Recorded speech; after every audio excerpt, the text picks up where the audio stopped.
introduce yourselves again and just tell us who you represent? Okay. I'm Cecil Carter. I'm serving as chair of the Health Forum. And I'm James MiddleBrooks, bossless for Omicron Beta Chapter of Omega Psi Phi Fraternity, Fort Myers, Florida. Okay, last year I interviewed you guys. It was an awesome event. How do you rate this year? Well, I'd like to think that this year's event is even more awesome than last year. We've added some things to make it very special, including providing services to children. And I think that's added a lot to this event. We also have food distribution from the Harry Chapin Food Bank. And so we've added a lot of good things to this year's event to go along with those good health screenings and education programs that we've had in previous years. Okay. The decision to add a component with children, I noticed a significant amount of kids. What went into that decision and why did you make it? Well, the planning committee just recognized that there was a need to do so, that there are a lot of children in the community that are underserved with respect to their health needs, and inasmuch as we already had the mechanisms in place to conduct this health forum, we thought that it would be appropriate to add services to children to make it a family event rather than just focus on the adults. Mr. MiddleBrooks, can you speak to the future of this event? Is it going to be an ongoing thing or is it going to evolve over whatever period of time? Well, now our directors usually have a meeting right after this affair and usually evaluate everything that's been done. I'm pretty sure because of the numbers that we have today, I'm pretty sure we're going to keep the kids here and make it even more, much better than it is for this year. I'm so happy that he was able to include all of these things. We have an excellent committee, and the committee is looking out for the community. Okay, can you speak to, can you tell us who the committee consists of? Okay, the committee consists of representatives of various organizations. We certainly have Omega Psi Phi Fraternity at the table. Lee Memorial Health System is a major player in this activity. We also have 21st Century Oncology. We've got the Lee County Health Department. I'm sure I'm leaving somebody out here. Help me out, Brother MiddleBrooks. Harry Chapin Food Bank. 100 Black Men, sir, is represented on the committee. We've had the Lee County Sheriff's Department represented. The EMS. We've got EMS represented as well. Who am I leaving out? And we have a sign right up front there telling all of the members who are all the participants that are with us also. Okay. You guys mentioned the future events. Can you tell us what's coming up next for you guys? Well, go ahead. The next event is in November, is our Achievement Week program. That's where we honor people from the community. People have done excellent jobs for Omicron Beta Chapter. And we also take the business of the year, be careful there, the business of the year, and we take the person who has done an exceptional job for Lee County. Thank you, Mr. Carter and Mr. MiddleBrooks. Thank you for being with us. Thank you very much. We appreciate your help. Okay. Can you introduce us and tell us who you represent? My name is Pamela Denson. I'm the president of the Sickle Cell Disease Association of Lee County. Okay, why is it important for you guys? I saw you last year, and I'm sure you was here the previous year. Why is it important for you guys to be here? It's very important because a lot of people are not aware of sickle cell. It's not a very popular disease, I guess, because you don't have a lot of superstars with it. But it's a very important disease, and it primarily reflects Afro-Americans. So we always make sure we come to this event because there's a lot of Afro-Americans in the community who are not aware of sickle cell. Okay, I think a week or so ago I had an opportunity to attend your annual luncheon, which was hosted by you and Nicole Wilson, who is an anchor on CTV. Why do you put on that luncheon, and why is it important at all? Oh, the luncheon is very important. September is National Sickle Cell Awareness Month. So every year in September, we have at least 3 events. We have a luncheon, we have a walkathon, and we have a Sickle Cell Sunday to bring more awareness to the community about sickle cell. It's kind of like our celebration. Thank you very much. Thank you. Yes. Yeah, I'm Greg Flinders. I'm a physician assistant for GI Associates of Southwest Florida. Hey, I was talking together. Uh-huh. Yeah, okay. So I was asking him why is it important for you guys to continuously come to this clinic? Yeah, one of the biggest things we do at a GI clinic is we promote preventative screenings for colonoscopy, looking for colon cancer. So this is kind of an easier way for us to get out more to the community and encourage colonoscopies, screenings at an appropriate time. Do you consider this a success? Yeah. I was actually surprised to see how many people were here, absolutely. Can you speak to, I don't know, but can you kind of speak, because we're a community website, can you speak to how important it is for African Americans to kind of get out, whether it's to the hospital or events like this? Yeah. Absolutely. We were actually just talking about that because African Americans are actually encouraged, if they have no family history, they're still encouraged to do colonoscopies at 45, whereas other ethnic groups don't start usually until 50 years old. So it's even more important for African Americans to come out to things like this because they need to start at an earlier age. They're finding more aggressive and more common findings of colon cancer. And can you dispel the myth of the fear that, the machismo effect that may go through and stuff? Kind of tell a joke. Yeah. No, absolutely. So the actual procedure itself, you're usually asleep and it's very easy. The cleanse out is probably the part that is the most difficult part. However, the colon cancer rate is going down because more and more people continue to do this test. It's such a preventable disease. It's easily to prevent or even catch in an early stage due to one of these screenings, and it can save lives. And so guys shouldn't be afraid. Should not be afraid, absolutely not. And like I said, for the sheer reason that if they're otherwise healthy, it's something that could end their life early, whereas if they would have just done the screening, there's plenty more years that they could have had. Well, thank you for joining us. No problem. Appreciate you taking time. All right, thank you. The first question is about this event.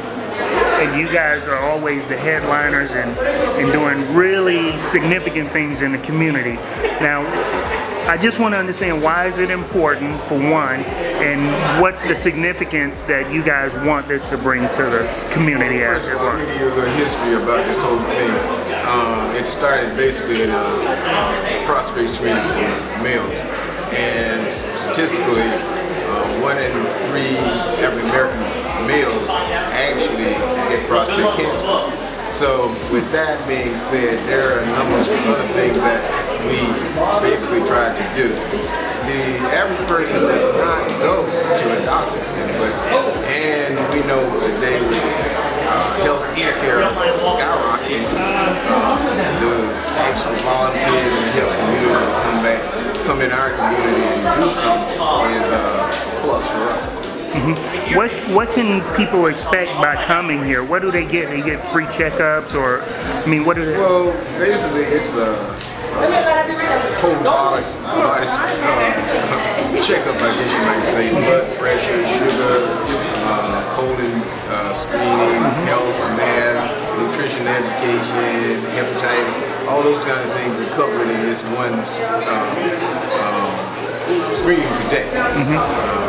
Yeah, I can tell you, and you can tell me if this is the type of thing that you guys want to happen. My brother last year was helping me film, my oldest brother, and while we were just talking, he decided to check his blood pressure, and they sent him to the hospital immediately because his blood pressure was...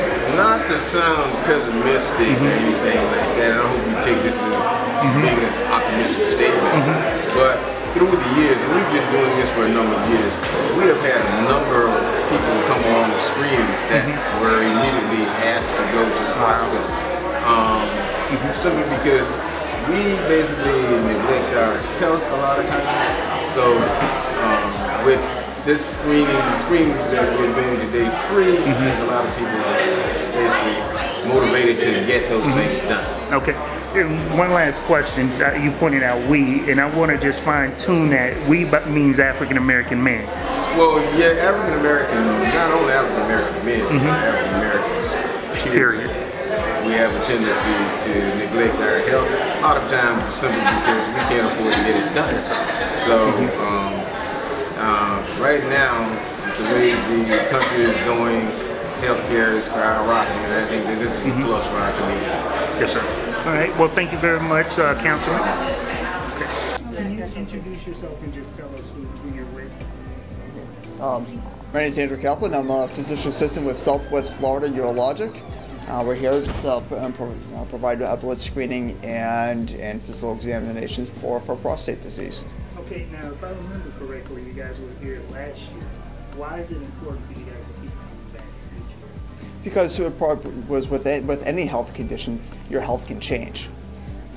So Okay. So it's important to have yearly exams. So having it in this community, it's kind of strategic in a sense.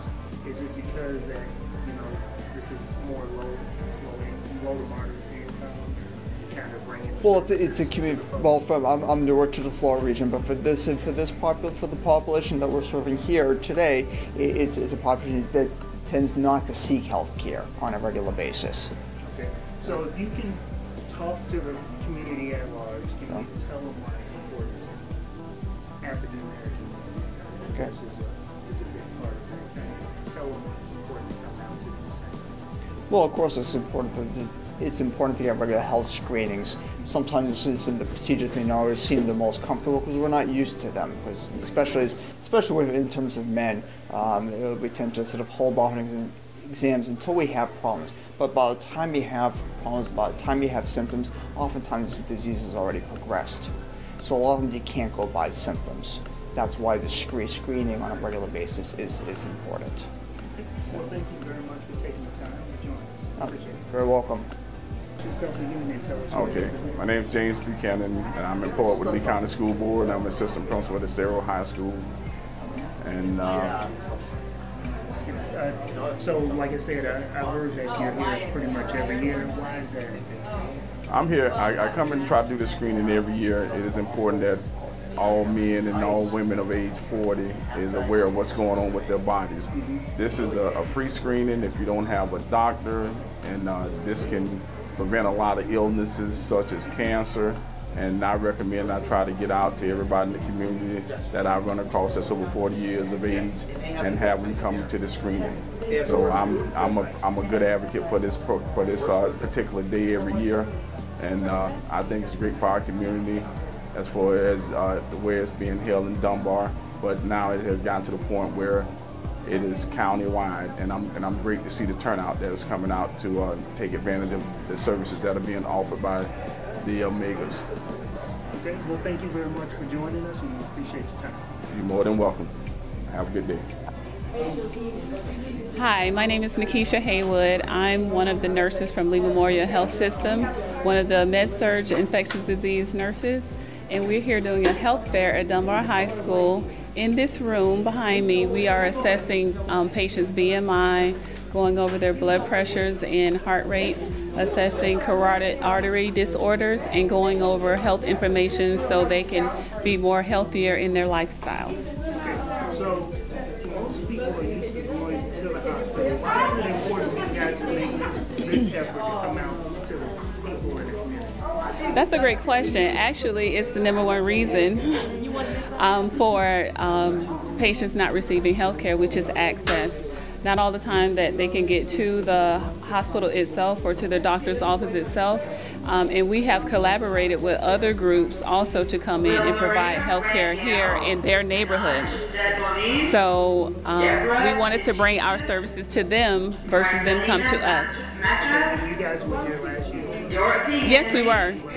Maria Torres and Josephina Perez, please come to the front. How do you guys measure the success of it, or it's just a continuous thing? Well, every year it gets bigger and bigger. We find people coming to us now asking when's the next one going to be, and we see people from year to year who bring family members, and we get more familiar with them that way. So we build a relationship in the community as trustworthy, accurate care, and great follow-up. Last question. It's been held at Dunbar High School since I've known about it. So why why was it important to have it here within Well, this particular area has more of a need. The folks that live in this area are middle-class folks, mostly lower income in this specific area. So we wanted to go to the area with greater need. Thank you very much for joining us. Oh, you're welcome. Thank you for having me.